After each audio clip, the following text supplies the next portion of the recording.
Well, my timeline for Warhammer 3's maybe not so impending release is all screwed up at this point, but that's not going to stop me from discussing the game because it has me super excited, even if we still have no idea when it's actually coming.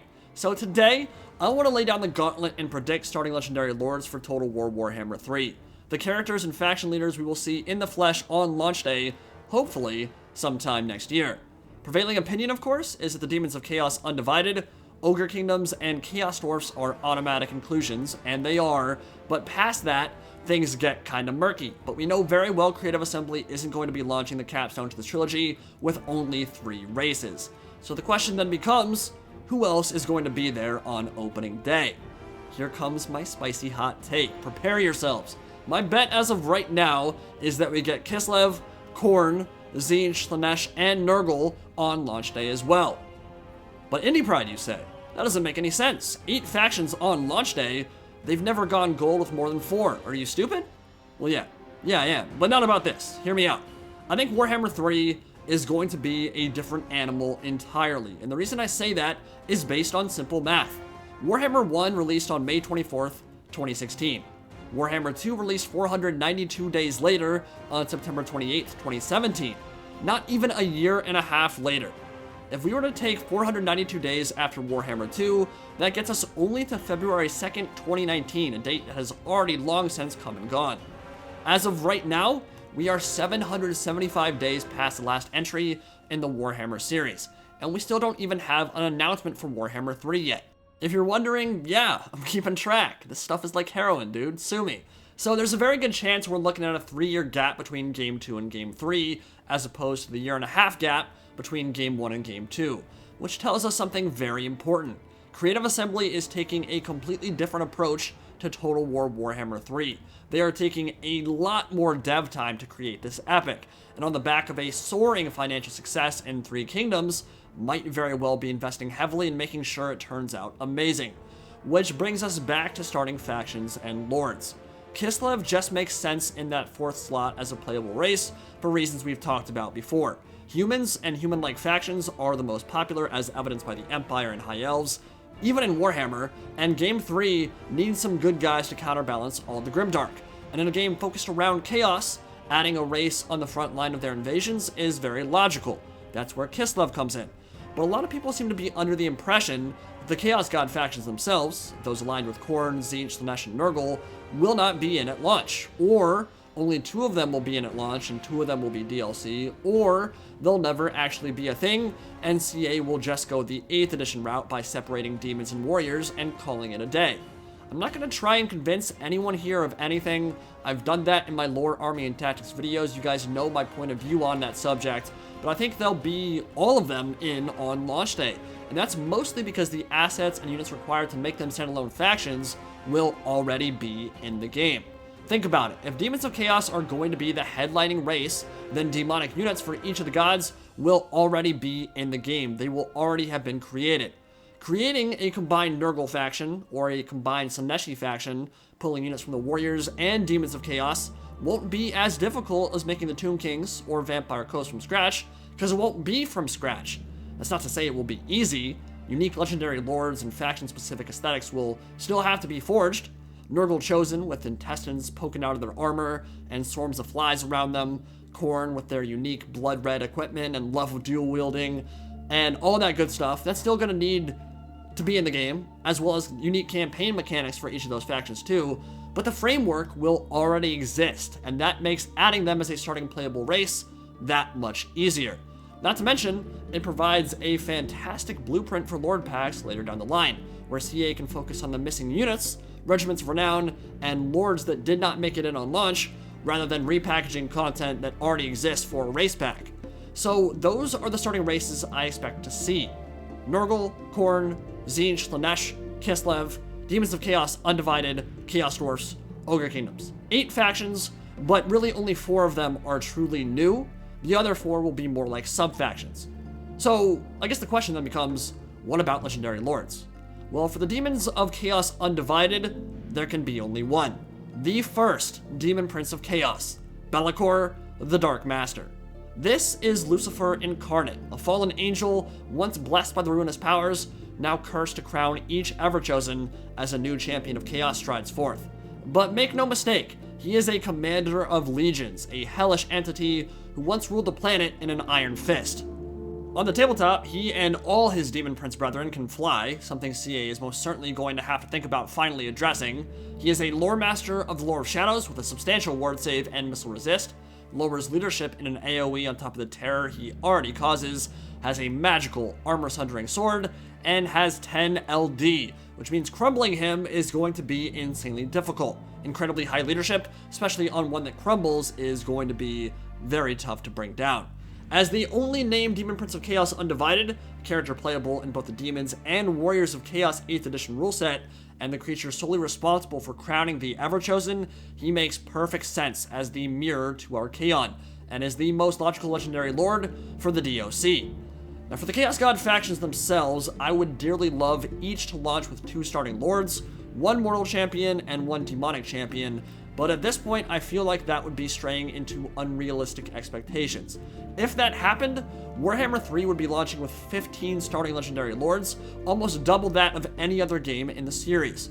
So let's rein in those expectations a bit.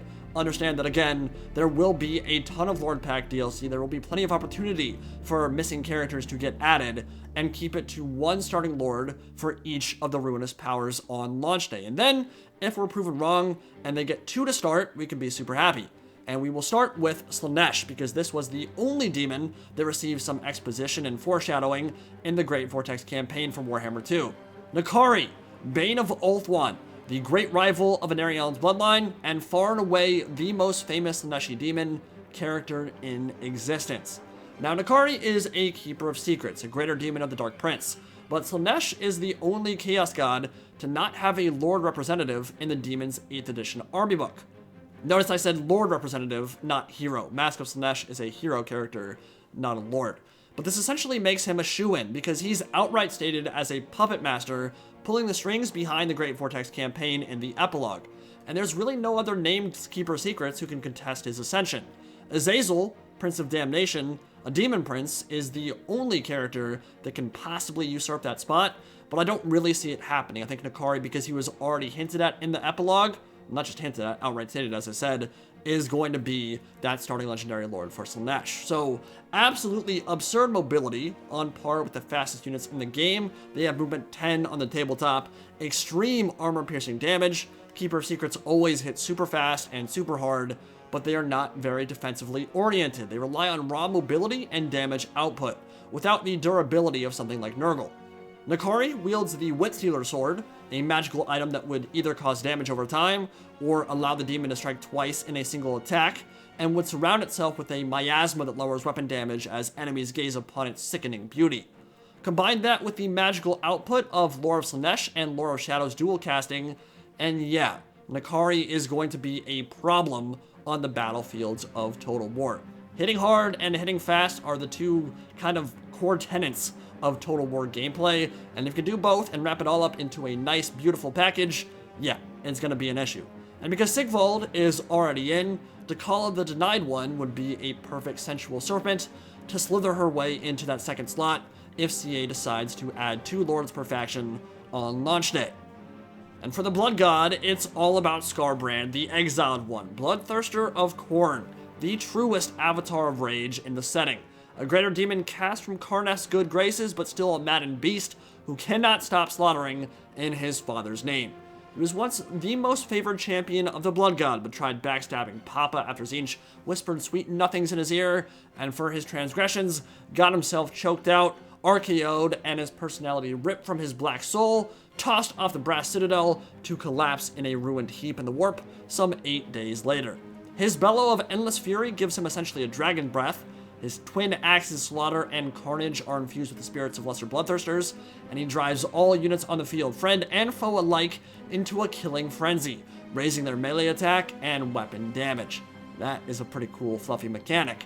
In the second Legendary Lord slot, whether that comes in the form of DLC or on launch day, will be Valkia the Bloody, Khorne's mortal representative in the Warriors of Chaos army book. I have an entire lore and speculation video dedicated to her, but she is essentially a Khornate Valkyrie with absurdly high weapon strength, flying, a demon shield carved from the head of a Slaaneshi demon prince, and scarlet armor that reduces melee effectiveness of enemies, similar to Heartrender and the Dark Sword for Marathi. Pretty badass. She's going to be a world beater in close quarters combat. For Tzeentch, Kairos Fateweaver is the greatest Lord of Change in existence, a two-headed monster who worships at the altar of Tai Lopez. Knowledge, making him arguably the best spellcaster in the setting. He knows all 8 winds of magic, and the lore of Tzeentch will likely have the largest skill tree of any legendary lord in Warhammer 3, and if Sartorial is anything to go by, he will be an absolute terror, not just in regards to his casting, but also in his ability to bounce from unit to unit with his Oracle of Eternity ward save, smashing stuff around with high mass and high mobility. The second slot could go to either Village the Curseling or Agram von Horseman, and while Village has a great model and is the immortal representative of Tzeentch in 8th edition, because of the focus on Agram in the Game 1 announcement cinematic, I think CA might break convention here and go with the character from a few editions back. Curious what you guys think. Is Village the cooler character, or should it be Agram von Horseman's time to shine? And for the final Chaos God faction, Kugath Plaguefather, Great Unclean One of Nurgle. He can summon Nurglings on a whim and hurl them across the battlefield like a catapult, and his Slime Trail prevents him from taking combat or leadership malices when outflanked. So already, he's pretty much the coolest character in the Demons of Chaos army book, and Festus the Leech Lord would be his buddy, likely the mortal representative for the Warriors of Chaos. A dark apothecary responsible for poisoning the underbelly of the Empire during the siege of Altdorf, and summoning Kugath himself in the Temple of Shalia during that fateful battle.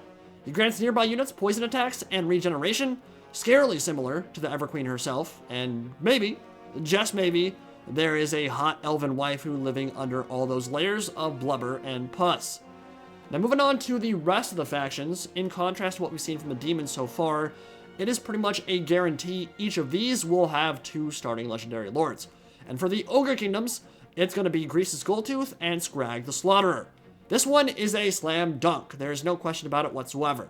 They are the 2 lord level characters in 8th, and they fit the duality CA likes to go for perfectly. A Tyrant being their main melee bruiser lord, and Slaughtermaster being their main lord level caster with a lore of the Great Maw. And Grease's Goldtooth is a pimp, my dude. The over-tyrant and faction leader of the richest and meanest ogre tribe in existence. He throws coins into the enemy ranks to distract them with gold and treasure, while his Iron Guts stomp their way through. He is bigger, fatter, and meaner than a goddamn hip-hop-opotamus. His lyrics are bottomless, and he's strength 10 on the tabletop with his Scepter of Titans, which means he lays the smackdown like Kolek Suneater. Yeah, he's a world beater in melee, he just doesn't have any speed or mobility, which kind of makes sense when you look at the dude. And then there's Scrag the Slaughterer. He will fill that second lord slot. He is the legendary prophet of the Great Maw. He's Pudge from Dota 2 essentially, with a hell of a lot more casting potential and the blessing of a hungering deity on his side. All about meat hooks, carving up enemies, and throwing their bloody chunks into his cauldron. He grants Gorgers map-wide effects that gives them serious combat steroids the more kills he gets in melee. Almost like a global Black Coach effect, kind of, or Murderous Prowess for the Dark Elves, and at each kill threshold, his shock troops get better and better in melee. They get better melee attack, they get regeneration, and then Scrag himself becomes unbreakable at that final kill threshold.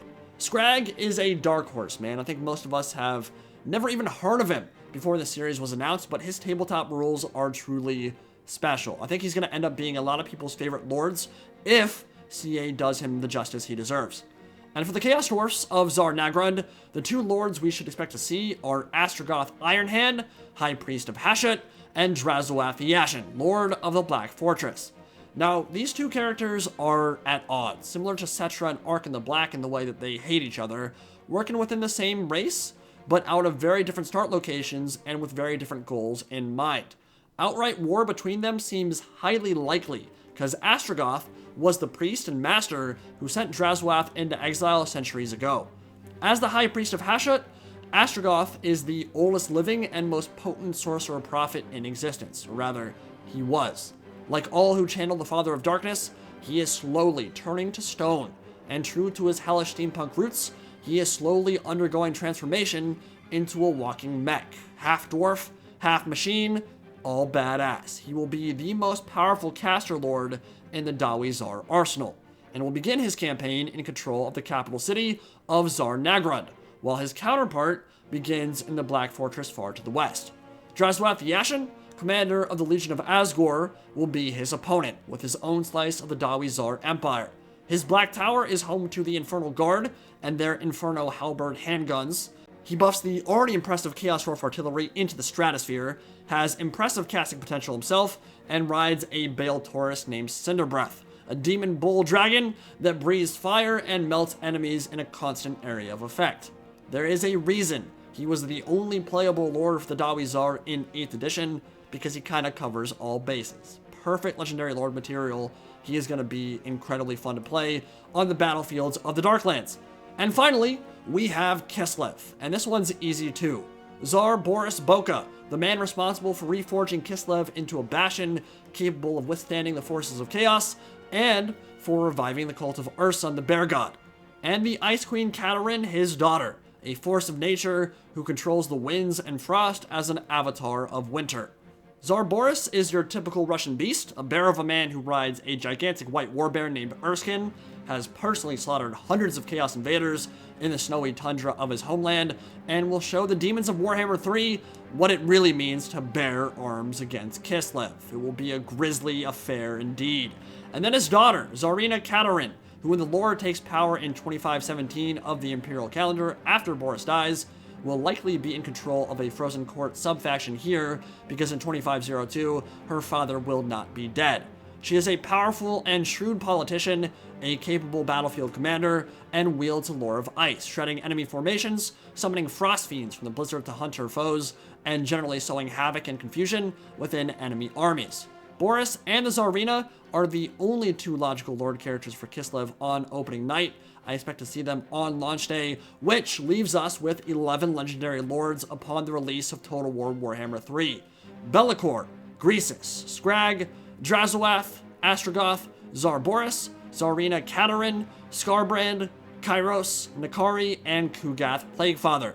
If the Warriors of Chaos get their overhaul and extra legendary lords immediately on launch day, which is a possibility, then we can add another 4 right from the word go. And that would mean Valkia the Bloody, Egram von Horseman, Dakala the Denied One, and Festus the Leech Lord as the mortal, non-demon representatives of their respective gods. No matter how you want to shake it out, that is looking like a colorful cast of characters, and that's only the beginning. DLC and free LC should polish these races off real nice. I don't know about you guys, but I am super looking forward to it. So, let me know, what do you think of the list? Is there anything you think will be different on launch day? Any characters I did not mention that you think will replace one of the ones I did? Share your thoughts in the comment section below, and I will see you all in the next video. Indie Pride, signing out for now. Have a good one, guys.